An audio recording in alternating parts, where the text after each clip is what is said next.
On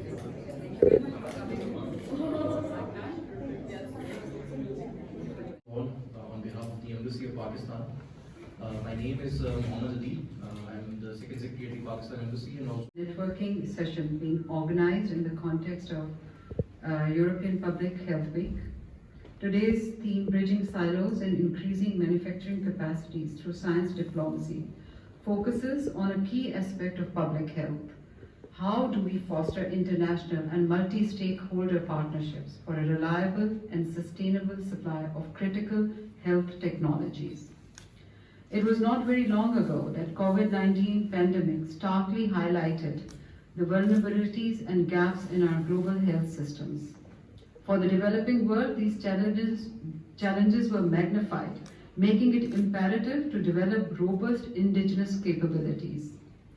Furthermore, as evident by the poly-crisis environment in the aftermath of the COVID-19 pandemic, has also demonstrated a need for international cooperation as a key component for global health equity for future sustainable health solutions.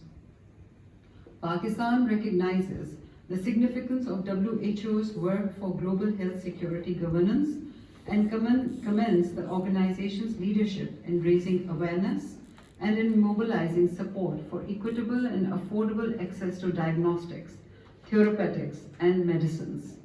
The EU's role in the global pandemic response is also well recognized for providing crucial support to the developing world.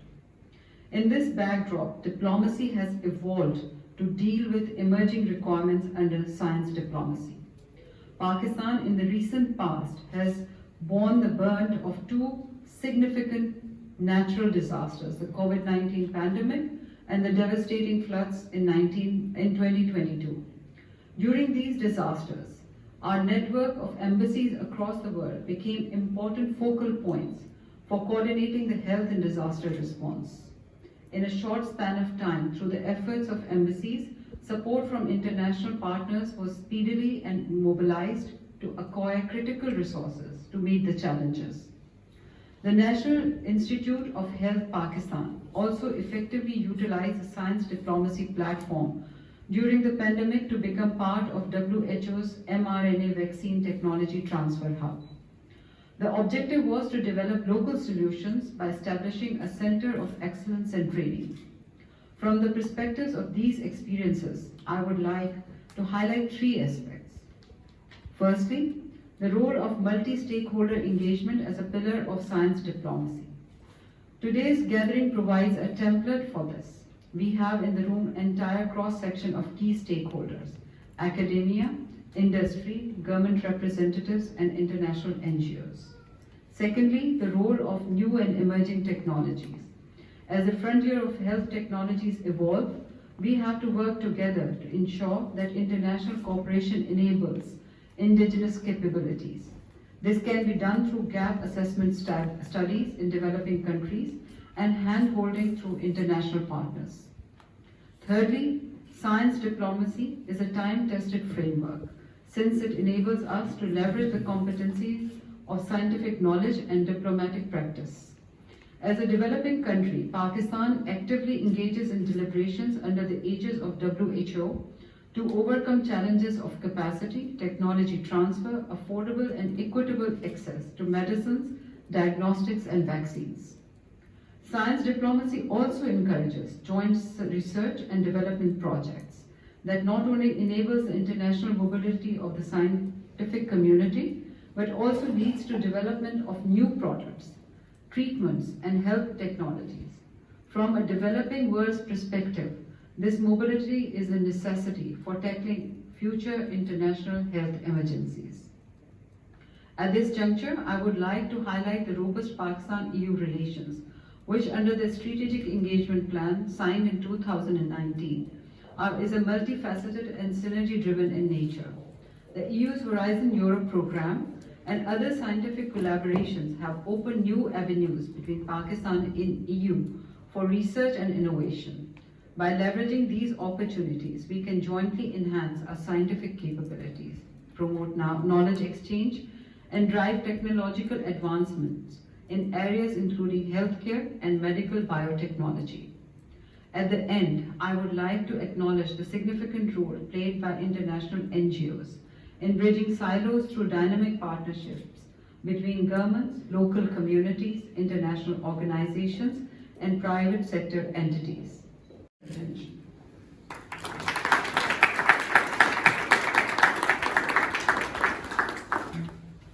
Thank you, madam, for those illustrative remarks. Moving on with the panel, our next panelist, Tomasini. He joined PATH in 2023 as the Director of Partnership Development for Europe in the Asia, Middle East and Europe Division. Dr. Rolando is responsible for providing strategic leadership and guidance across PATH's activity with the European Union institutions and European partners.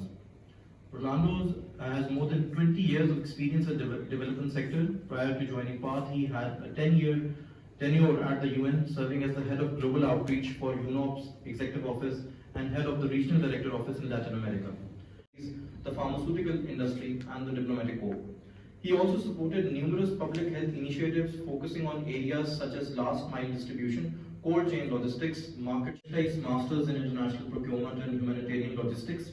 He has lectured at business schools including INSEAD, CBS and BI, and serves on the board of economics in Brussels, and we are very happy to invite him to the stage.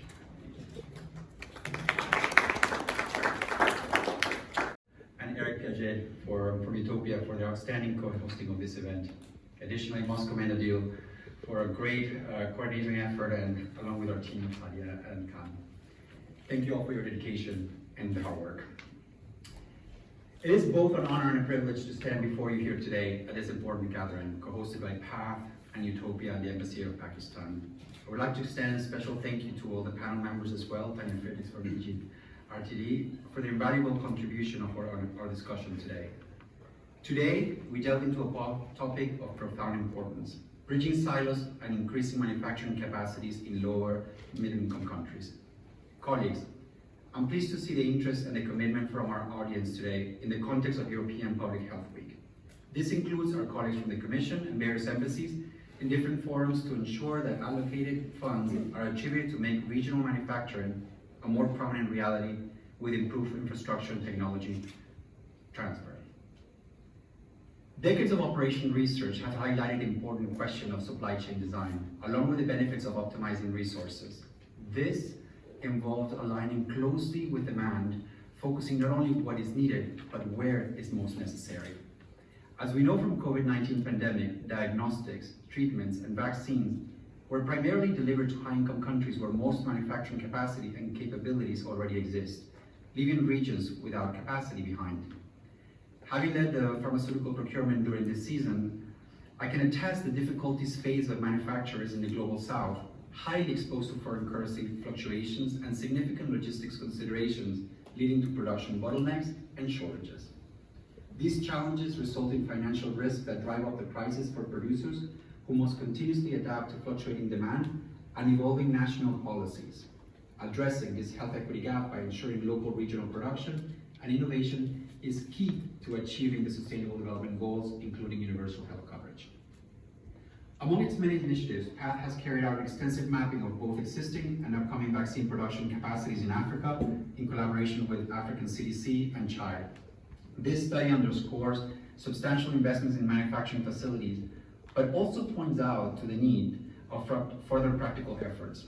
This includes determining what vaccines to produce locally based on urgent health needs, aligning production with ongoing R&D innovations, planning for active pharmaceutical ingredients, APIs, based on supply forecasts, and adapting regional regulatory frameworks logistically and accordingly. Similar mappings in Latin America.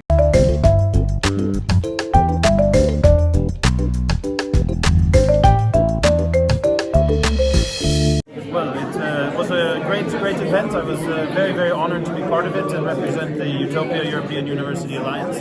We had a lot of great discussions about European public health, and my message was about science diplomacy and how research and international scientific cooperation should be as open as possible and as closed as necessary. And it was a very nice audience, very impressive questions that were asked, and it was a great privilege to be part of it. Thank you you very much for giving us this opportunity. The Pakistan Embassy here in Brussels organized this conference in wake of the Public Health Week that is being celebrated in Belgium, Brussels and all over Europe. PATH, Europe and EUTOPIA partnered with the Pakistan Embassy to organize this event. The purpose is to identify projects that could be beneficial to countries like Pakistan, particularly in the public health sector. So we feel that it was a successful event and we'll be able to leverage on the discussions that were held today. Thank you.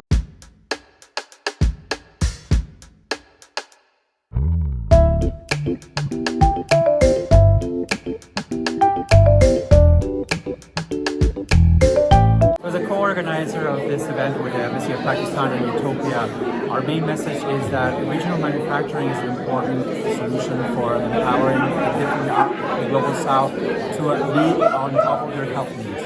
But it is a challenge that needs to be tackled with science diplomacy, where you need to bring together both policy, research innovation, but as well as the production capabilities with financing. So are you going to organize next time like event like this? Or? We'll be following up on different forums, especially as we identify the gaps where science and technology and innovations can provide solutions for the future. And to this, we're most grateful to our partners, both in the EU but also the member states, who open the dialogue for us to provide our innovation.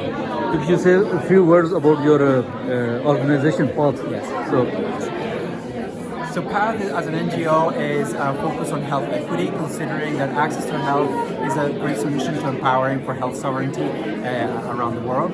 We've worked through partnerships, innovations, and providing solutions, especially in the case of emergency preparedness, with technology, health system strengthening, as well as vaccines and therapeutics.